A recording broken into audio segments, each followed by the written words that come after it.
On today's podcast, I had Ruud Johnson on, and Cole is a 23-year-old entrepreneur who's absolutely killing it. He actually talked about how at 21 years old, he was making $250,000 a month in assignments, but it wasn't what it seemed. You guys want to make sure you stay to the end to listen to why that is. Along the way, we talk about how he got really sick at that age while running a business from his bed, things he had to learn from that. We also talked about how we met personally at this Maui mastermind a few years back and how some of the things we had talked about then have come true for both of us, which is really cool to hear. Along with that, he actually flips the script and becomes the podcast host and asked me a bunch of questions, which made me think about some things I'm doing that I think you guys are all going to find beneficial. So with that being said, make sure you stay to the end. Now, let's jump into it. Are you looking to grow your real estate investing business? My company, Future Flipper, can help. We've taught hundreds of people all over the country how to flip, wholesale, and buy rental properties. And it doesn't matter where you're at in your investing journey. Whether you're trying to get your first deal or scale your company, Future Flipper can help. We have courses, coaching, and events for all levels of investors.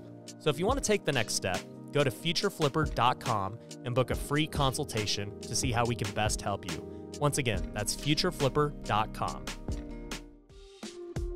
If you've ever wanted to invest with me on my real estate deals, it's now possible. At Pineda Capital, we're purchasing value-add real estate all across the country. This includes multifamily, commercial, and land development. The best part is, with my network, social media presence, and marketing strategies, we're able to get the very best deals that others don't have access to. You can join in with me on those deals if you're an accredited investor. If you want to learn more, head over to pinedacapital.com to see our current opportunities. Once again, that's pinedacapital.com. Welcome to the Ryan Pineda Show,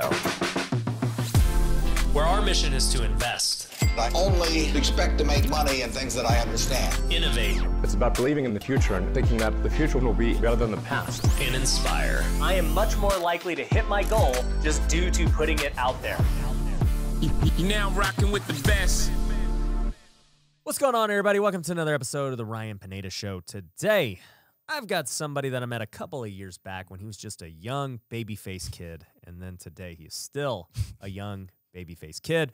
But he's making a ton of dough, wholesaling, flipping, running a VA company. And he just happened to be here in Vegas. And so I knew I had to get him on the podcast and reconnect with him. I've got none other than Ruud Johnson. What up, dude? What up? Thanks for having me on, man. It's been a while. It's been 3 years. It has been. Yeah. I met Cole at this infamous, if you've been following, Maui mastermind. This was back in 2019. My good buddy Brandon Turner, held this mastermind for what? How many people? Like 20 people? I would say that first cohort is probably 20 people, yeah. Yeah, so we had about 20 people there. Met Cole. I think you were probably the youngest one there. I had just turned 21, so that was in, I think, July. It was summer, right? Yeah. And I turned 21 in May, so yeah, I was a baby. Yeah, I remember talking to you. He was crushing it at 21. I was like, dude, when I was 21, I was just got drafted by the Oakland A's making $1,200 a month. This guy's talking about making hundreds of thousands. I'm like, dude, this is crazy.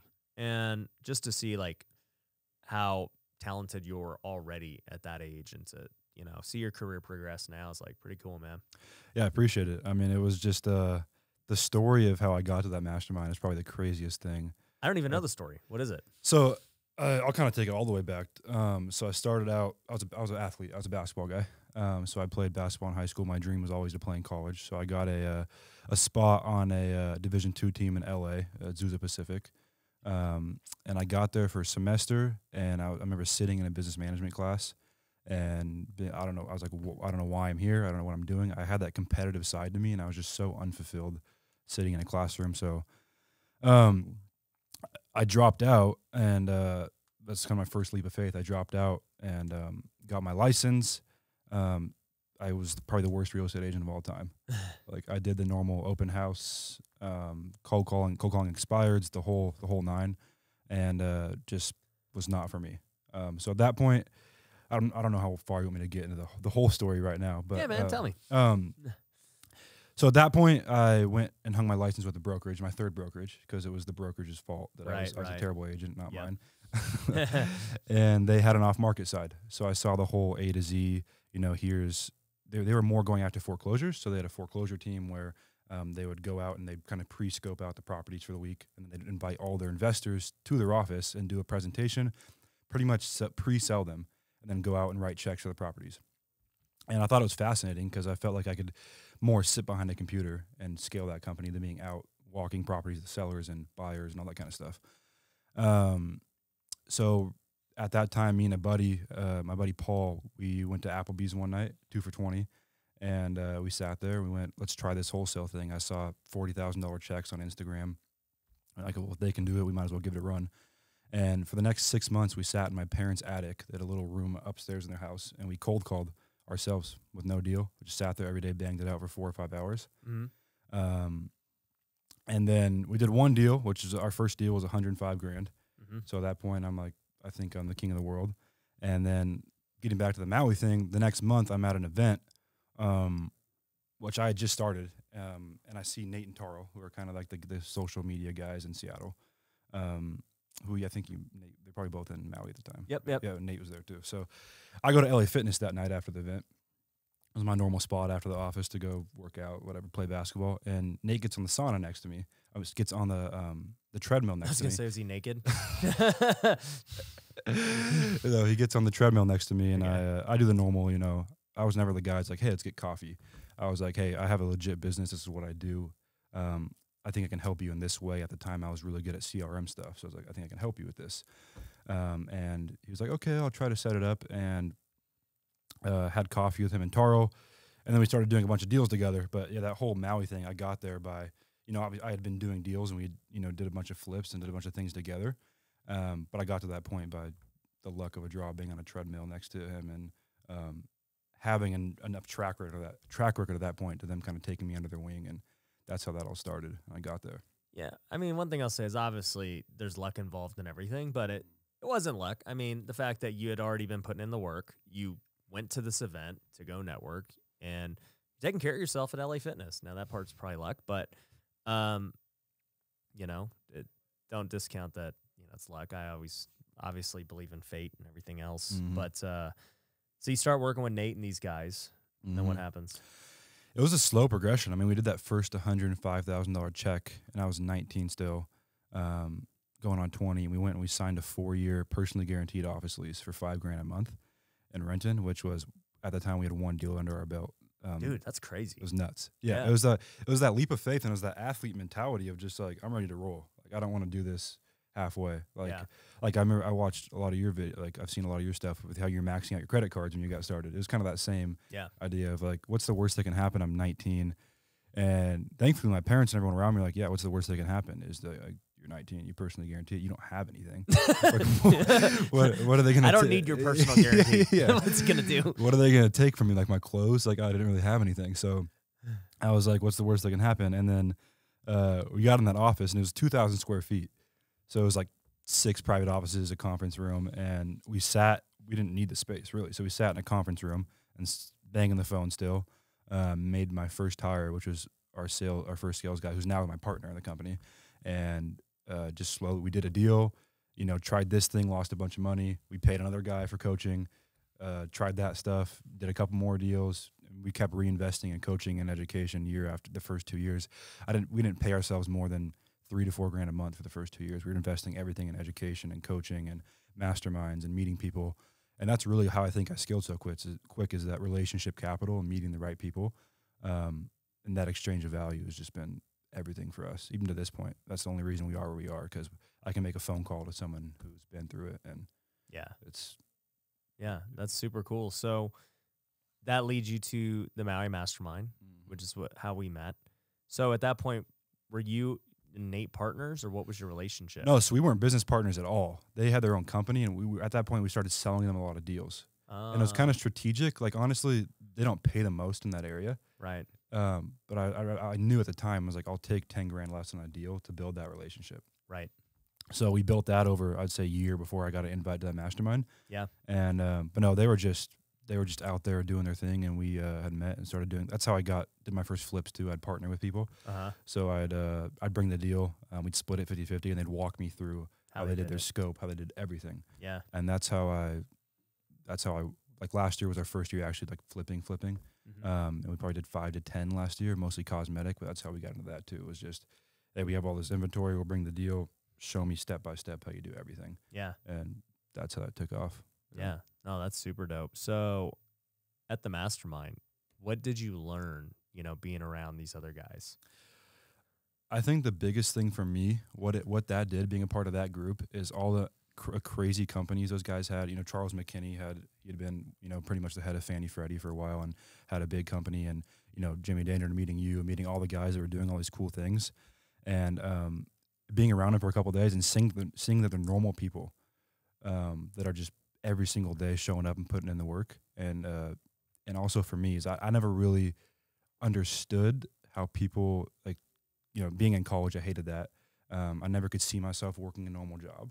And it was the first time I really felt validated of like that's the right path for me. And these people are very similar and they're somewhere I want to be. Right. So it wasn't anything tactical I learned during that mastermind that was like, this is going to make me X amount of money. It was more the mindset of being around that kind of caliber of people for a couple of days in a row at that Just age, for the first time. age. Yeah. It broke my brain. I'm like, you're doing what? How? You have how many employees? Yeah. And hearing that over and over and over again is what set me on this trajectory for sure. Yeah. You know, it's funny. So pre-show, we were just catching up and stuff. And you reminded me of something that happened at that mastermind for me. So this was like July of 2019. And you were like, do you remember back at that mastermind, you said like you wanted to go hard at social media and stuff. And I was like, I guess that was like the first tipping point of like, yeah, I want to take this serious, because we were just doing our breakout rooms, and I had, she was on Instagram, Investor Girl Brit. She's like, you should totally do it. You have good content. And I think you would really blow up if you just took it serious. And at the time I was like, I believe that it will help, but I didn't fully like believe. And I came back from the mastermind. I hired a videographer, and we pretty much just made quick little 2-minute videos for Instagram and stuff. Nothing the way I do now. And it did okay. You know, we were doing good, better than 99% of people as far as like what it takes to, you know, when Was that nobody. Was that TikTok at that time? Or No, there was no TikTok. Okay. This was just, Before I was TikTok. putting them on Instagram, and, you know, even then I didn't really even value YouTube at all. I told them, I go, just throw it on YouTube, whatever, 2-minute videos, which we know on YouTube isn't the way to go. You know, YouTube video should be 10 minutes. And so anyways, I do that for like 6 months after that event, but, you know, really nothing happens with it. And then COVID hits, and I'm like, huh. And I start looking around and seeing everything else that's going on. I'd already gone through now just like kind of for 6 months having a videographer for the first time, and like seeing myself as like a content creator. And I said, you know what? If I'm going to take social media seriously, I need to learn from the people who have done it successfully. Because right now I'm just making whatever I feel like making. And so I just started studying these guys who were killing YouTube, who were doing good on TikTok. And I said, okay, obviously this is why I'm not having the success I want, because I'm not doing it the right way. And so, yeah, that was the shift. But I guess there was this 6 months leading up to that final, like, okay, it's time to take this serious. Yeah. And so I think it's a lesson for people too, that you may hear something and you may be like, yeah, I want to do it, but it may not actually truly click until down the road. And that's what I think it is for any entrepreneurial endeavor, but real estate especially, is you need that 6, 12, 18 months of giving yourself that grace of nothing needs to happen in the first 6, 12 months. As long as you're, you know, showing up, you're joining, like I think joining coaching groups is one of the biggest things you can do, because you get around those people and you see it's tangible. And for me, I remember we did the vivid vision, the exercise there in Maui. And I came back with a normal, like, oh, I want to make this amount of money and I want to, you know, my business to do this. And hearing some of the things that have come true from that, like our buddy Brandon Turner's vivid vision, that now he has a big fund. He did not have any part of that fund set up at that time. Right. And I remember his vivid vision of, I want to be on my surfboard all day. We're, you know, $10 million and 50 employees and buying all this stuff. And I think most people from that event's vivid vision has come true. Yeah. And I think it's because, like you said, your 6 months, that probably wasn't the first time where you had that, like, I want to do this, and you have that lag period of, it's like that. I saw a graph one time. It's like you have an idea, you think it's awesome, it's going to be amazing, and you have that like valley of despair of like, oh, this is harder than I thought. Yeah. Oh, this isn't easy as I thought. This is going to take longer than I thought, and then you get traction, and then it's back up. So 100%, dude. Yeah. I'll give you 3 examples of that. The first was I got into real estate in 2010, yet I didn't flip my first house until 2015. And so it's like, why did this take 5 years? Like, I knew about house flipping in 2010. Obviously, I wanted to flip a house. Like, I was like, dude, yeah, this would be tight. But it took 5 years for me to, like, figure it out. The second we just talked about was social media. Finally, after just, like, getting somebody else who had already had success in social media, which in this case was Britt, telling me, you need to do it, it's worth it. And then finally doing it after like 8 months after she told me, I finally did it. And then like another one would be, well, actually 2 other ones. So one would be The Wealthy Way. You know, I've had this vision to do The Wealthy Way for a while. And it's not that I've been procrastinating or anything else. It's just like I've had this idea for at least a year, but I just didn't know how to put it together and what it was going to actually look like for the end product. And, you know, everything has timing. It just took me a year to like really work through what I wanted it to be. And the same thing is true for this NFT project I'm working on. It's like, yeah, I've been learning about NFTs for the last year.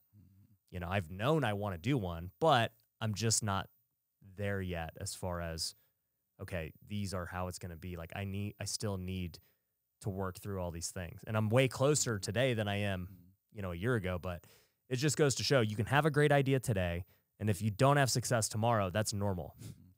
And one of the hardest things I struggle with on that is I'll have an idea. I know it's going to take a while, but in that kind of waiting time for it to pop, I see 10 other things that I want to get my hands on.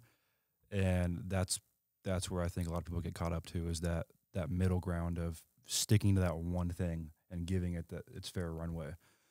Especially for you, I'm sure you have so many opportunities come through. How do you focus on that? Okay, you choose the wealthy way. You're going to focus on that build it out for a year. And in the meantime, 300 other projects come across your table. Yep. How do you prioritize that stuff at this point? Because, I mean, yeah, that's the hard thing, because we're constantly being bombarded with ideas like as time goes on. And as entrepreneurs, we're like, oh, yeah, that can make money. That can make money. Let's go make money here. And I see a lot of guys do that. And then I see them like, yeah, you know, I got 10 different businesses. And I'm like, tell me about them. I've never heard of them. And they're like, oh, well, you know, it's this, I do this. I'm like, those aren't businesses, dude. Like, yeah, you're just whatever. I'm like, tell me how many like brands you've built. Like that's to me a business. And so when I look at any kind of income stream, I'm like, okay, am I willing to put everything required into building this out as a legitimate business? Am I willing to go hire a COO to work on the messaging, the brand, all these things that I know, because I've done it over and over again, like lead to sustained success, not flash in a pan crap that a lot of people do. We all know that I love creating passive income through rental properties, but did you know that you can create passive income through owning an e-commerce store? My company, Lunar Ecom, can build and manage a store for you on Amazon or Walmart. We'll handle everything from starting the store, picking the products, and all the day-to-day operations. It's completely passive for you. If you'd like to learn how store owners are making thousands a month in passive income, head over and watch the case study at lunarecom.com. It will explain everything you need to know about the industry and why I'm so excited about it. So to see the case study, head over to lunarecom.com. Most people want to get rich at all costs. They make sacrifices with their family, their health, and their faith, all in the pursuit of money without even realizing it. But what if I told you it doesn't have to be that way? What if you could grow your wealth in all areas of life? Well, it's possible, and that's why I created The Wealthy Way. It's a community of people striving to grow together in all areas. And we have multiple tools for you to use that are completely free. You can get access to the Wealthy Way Planner, where you can set goals and hold yourself accountable on a daily basis. We also have our Wealth Builder Academy, which is over 4 hours of content teaching you how to manage your time, create the right goals, and all the biggest secrets I've used to grow my life, not only in my net worth, but in all aspects. Lastly, we have our Discord community where thousands of wealth builders are all over the world encouraging one another and growing together. And once again, all of this is completely free. There are no upsells, there are no hidden catches. For me, this is a passion project and I want to build a community of like-minded people. So if you want to start living the wealthy way today, go to wealthyway.com. There you can get all the free resources like the course, planner, and Discord community. So go to wealthyway.com.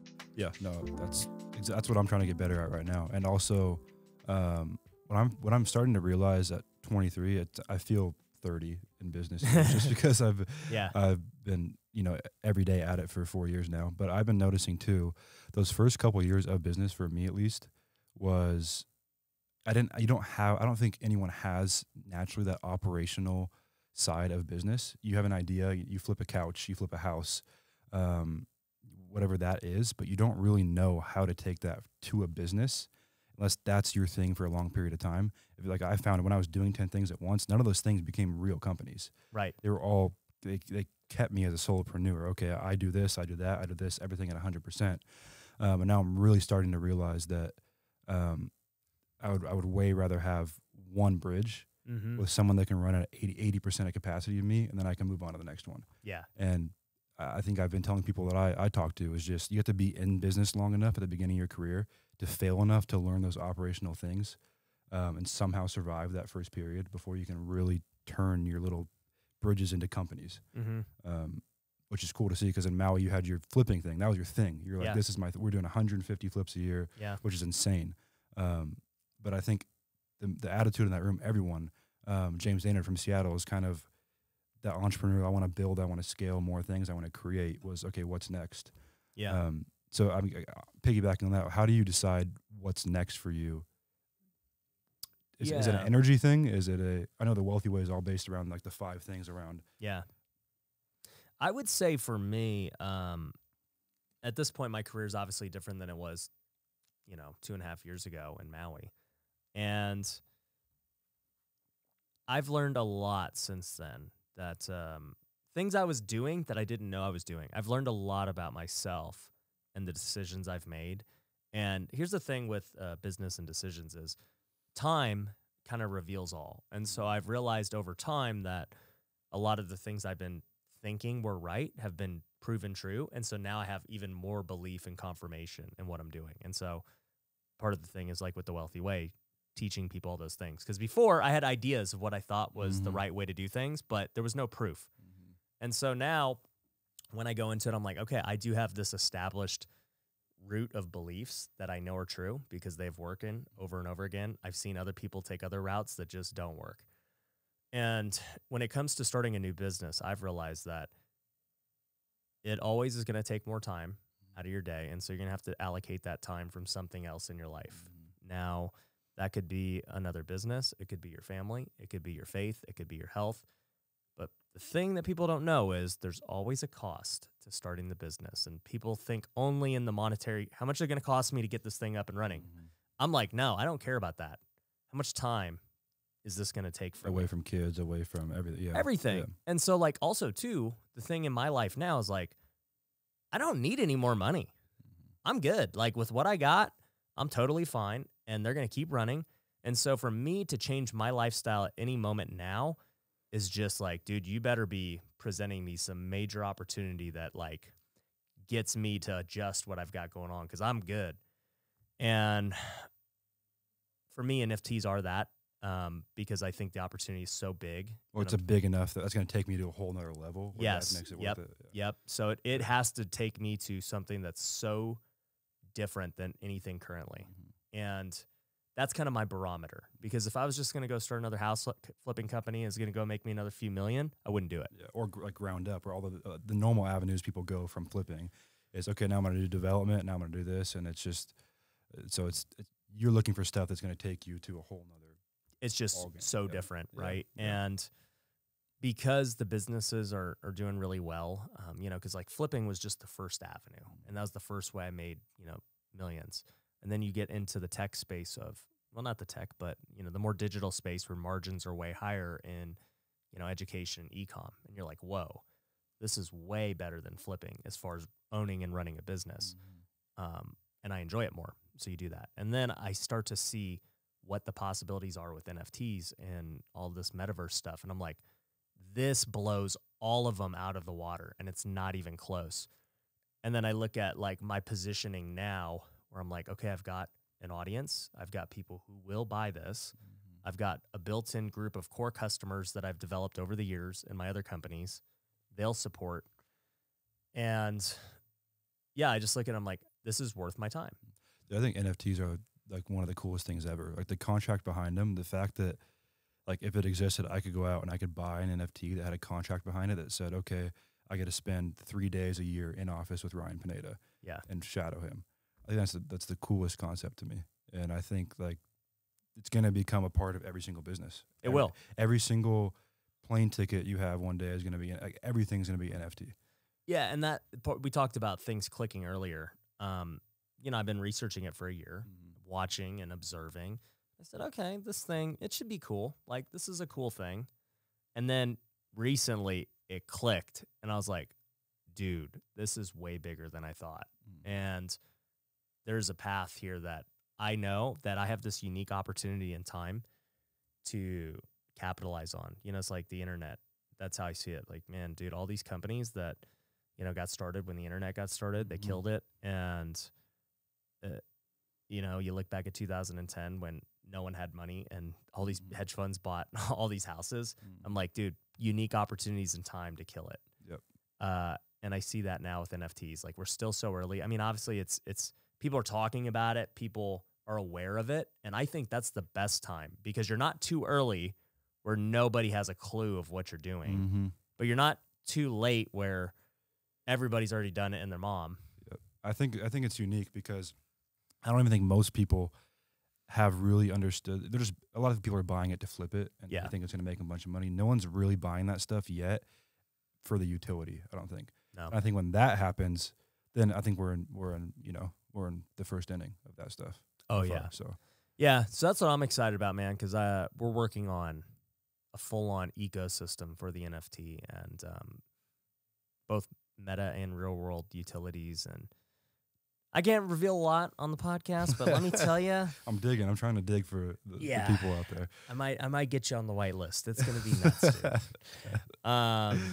But yeah, dude. So that to answer your question, that's how I do it. It's just like it better at this point in my career. It has to be just an enormous opportunity for me to go put not just like literal time into it, but also mental energy.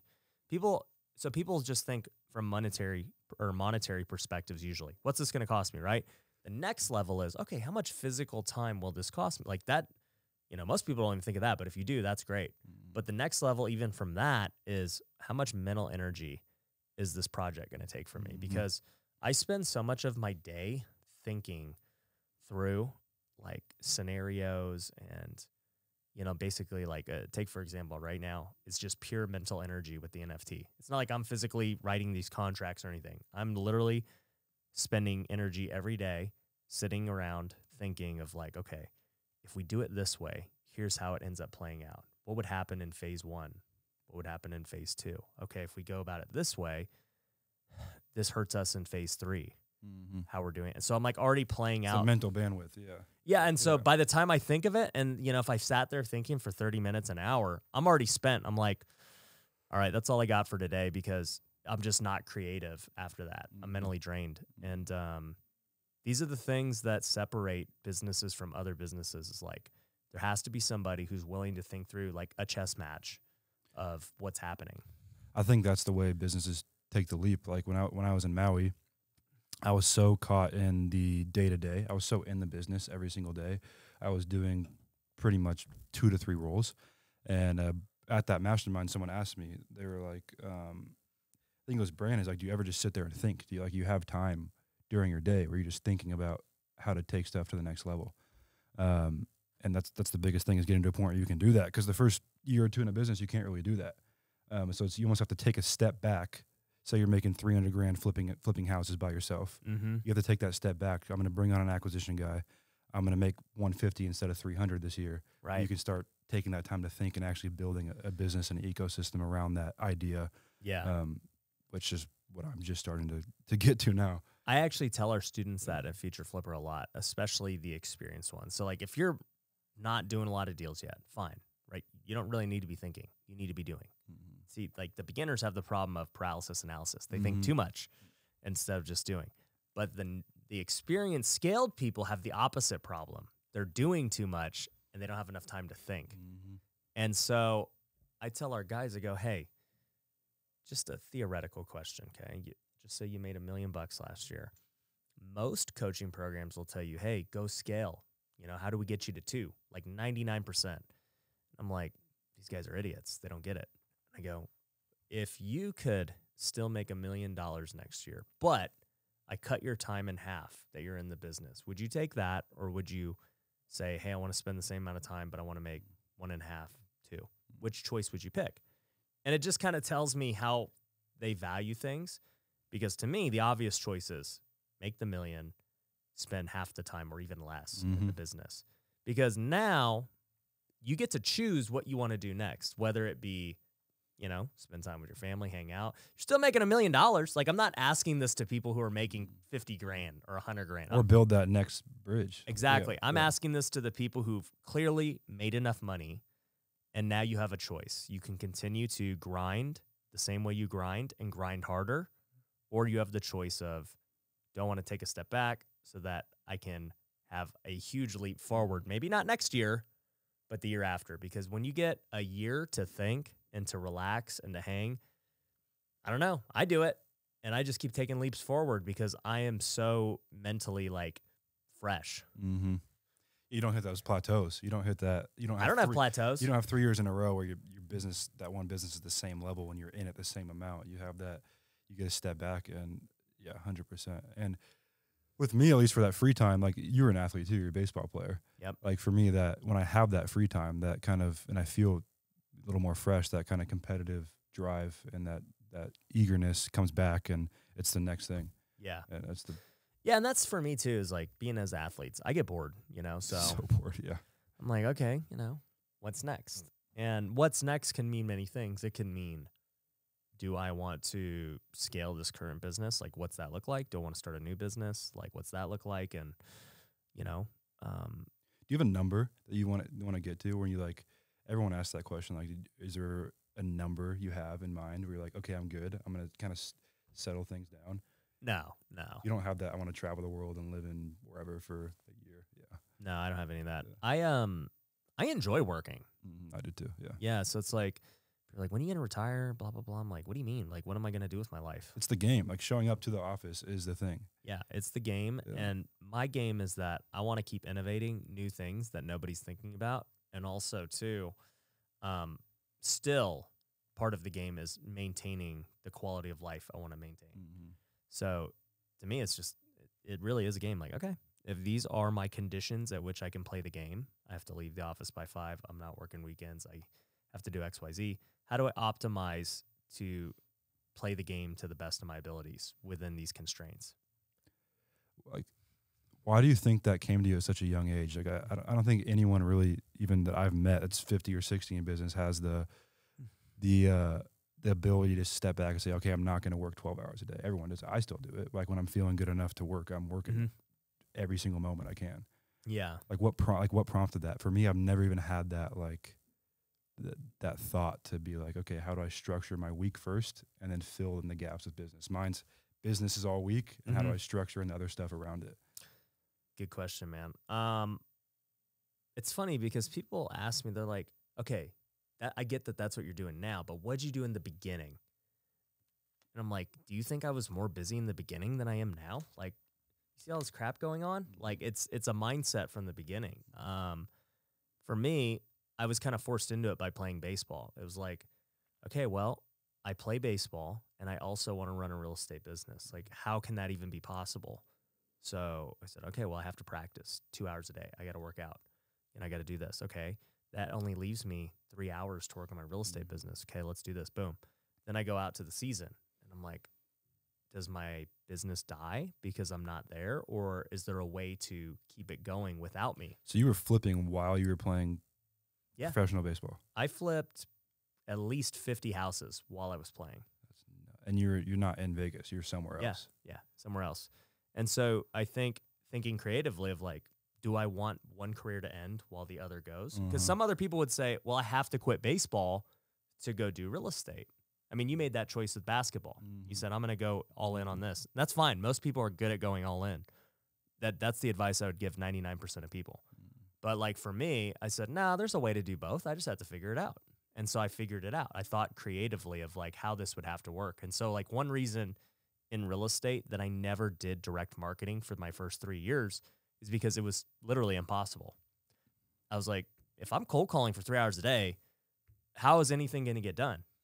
And so I said, I have to find other ways to get deals that don't require my time. So I leveraged wholesalers and realtors and all these things. And everyone asks that question starting out is, how do I get started? And there's two scenarios: is you have a bunch of time and you're spending every single waking hour on the phone or door knocking or putting up bandit signs, and as you have a little bit of money, or you're a little creative and you find other organic ways to bring deals in. Dude, even to this day, I said this at my last event. I go, how many of you guys did Mike Ferry, right? You know, a bunch of people in the realtors, like, yeah, you know, he says wake up at 7 or before that, start calling at 7. I go, how many hours did you guys cold call a week? And they're like, oh man, like 34 hours a week, you know, we cold call. And I go, dude, you guys have cold called more in one day than I have in my life. Legit. Because I just didn't do it from the beginning. And at that point, as I had established my business, I was like, why would I do this now? Like, there's no point. And so I think I was thinking creatively from the beginning, and then it naturally parlayed into other things as my life started to get more complex. You know, I was married, then we had a kid, then we have a second kid, then I have more businesses, then I decide I want to film and do social media. Then so every path along the way, it's just this natural thing of like, okay, you know, we're adding a new piece to the pie. What's it look like? And then you have a decision to make. And the decision could simply be hiring people, giving up some of your equity to make sure that somebody else is willing to take, you know, accountability for it. It could be down the road. This is what I anticipate happening. It hasn't happened yet, but, you know, selling, saying, okay, these businesses just aren't worth my time. They're very valuable. You know, they're great businesses, but I don't have the time capacity to even worry about them.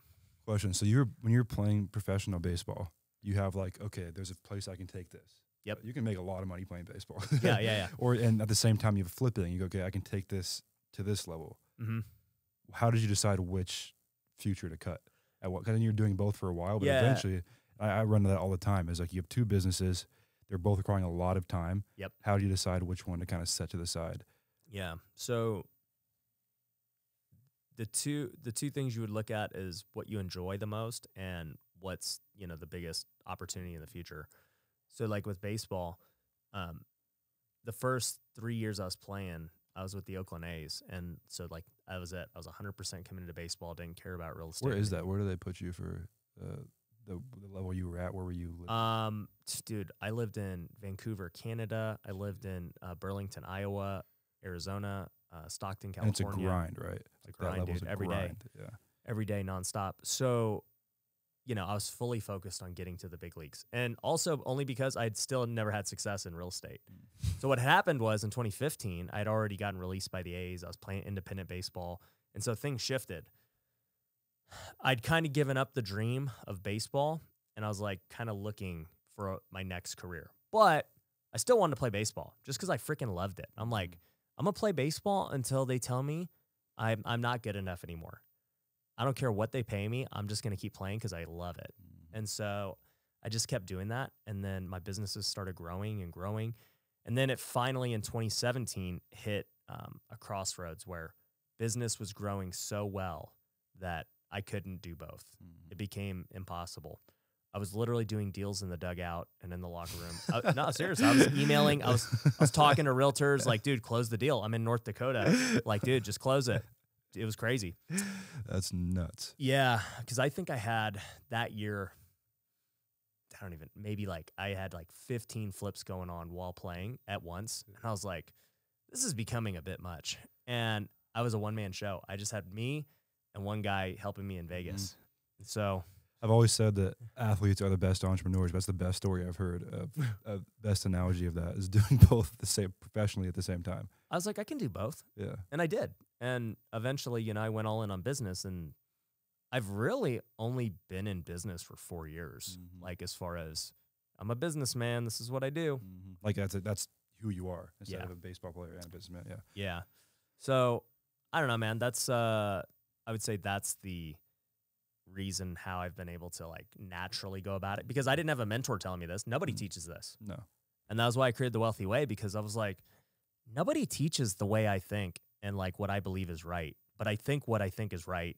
And I think there's going to be a lot of people who benefit from it. And I was like, I'm just going to give it away for free. I think it's what everyone finds out, but much later in life. Way later. Like the first mastermind I went to, there was the guys that were teaching it, they helped me a lot tactically, like the stuff they taught us about business. But their thing was, we're in the office 7 a.m. to 8 p.m. and it's a grind, it's a sweat. And then I see them on Instagram and, they're telling their stories they're dealing with, they're burning themselves out. They're dealing with all kinds of anxiety and stuff.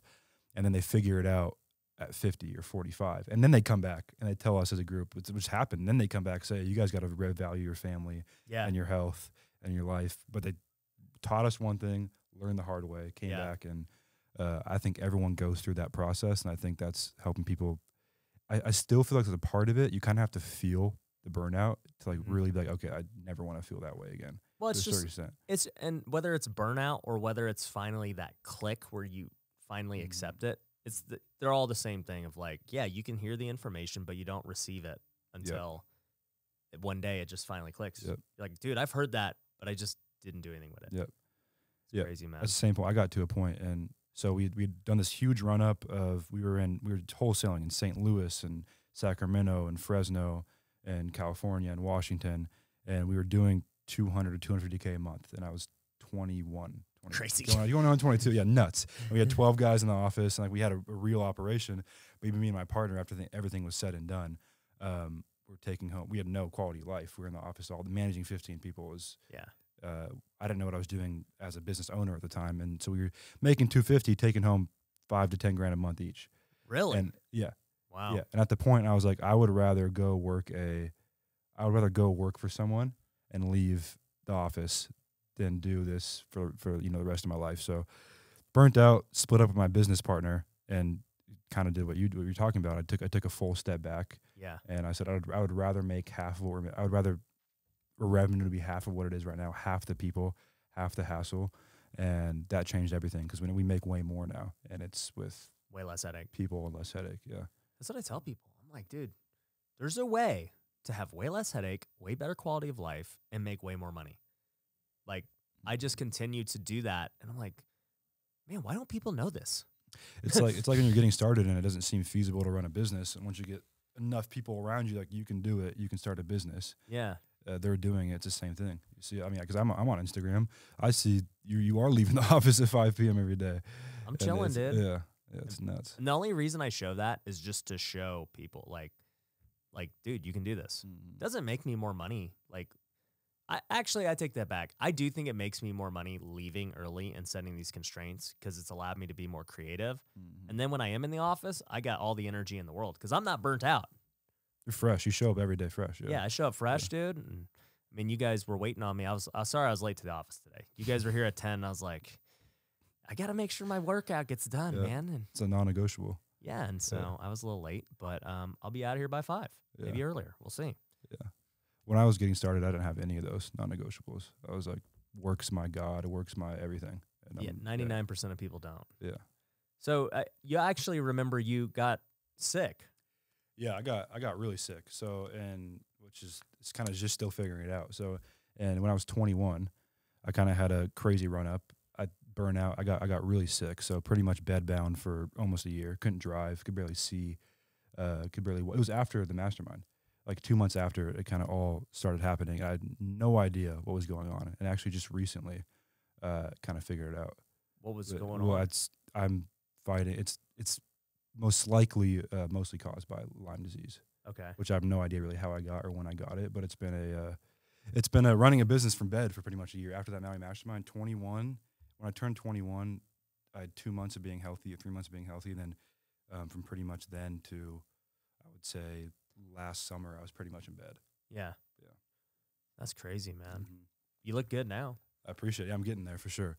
Yeah, it's just one of those. It showed me too the power of like you have to build a business because if you have a family or you have people that depend on you, employees, like you're assuming responsibility for all those people. And if something happens to you or you have to step away for a while, someone has to write their checks. Something has to. So it really forced me the past 2 years to rethink everything. Well, and look, I mean, obviously going through health issues is terrible, but it did force you to think differently than how you thought, because your default setting is, oh, well, I can just go do it myself. But literally, when you cannot do it yourself, which is my point in baseball, I could not do it. I'm in a different state. How can we still do this? Yeah, because I mean, on a good day, I had 2 hours of functional work capacity. So and our businesses took off when I had that. So that really showed me, like, I don't need to be the guy and do everything. Because within 2 hours each day, I was, we were growing multiple companies. Right. So I mean, it's fascinating, and it doesn't take getting there to figure that out. That's the thing, guys. If you're listening to this and you're feeling a little burnout or anything else, my answer is start putting limits on yourself and constraints.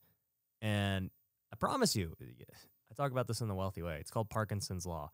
If you just give yourself a certain amount of time to do something, you will get it done. Okay. If your time horizon is 12 hours, like many entrepreneurs, guess what? I mean, you get your crap done and it takes you 12 hours. But if you say, I need to get this done in 6, you can get it done in 6. Now, if you're inefficient, I think you personally could probably get your 12 done in 6 because you're just wasting time during that 12.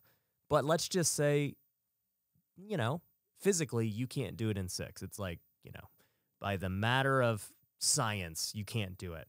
Well, it's going to make you think creatively of, okay, well, who do I got to hire? What do we got to do? Who, not how, yeah. Who can I bring in to fill this void, yeah. If I know that I have to do this in 6, who do I got to bring in? And that's literally how I think. I'm like, as I conquer this NFT project, since that's the newest thing I'm doing and the one that's taking my mental energy, I've constantly been thinking about, who are these pieces that I need?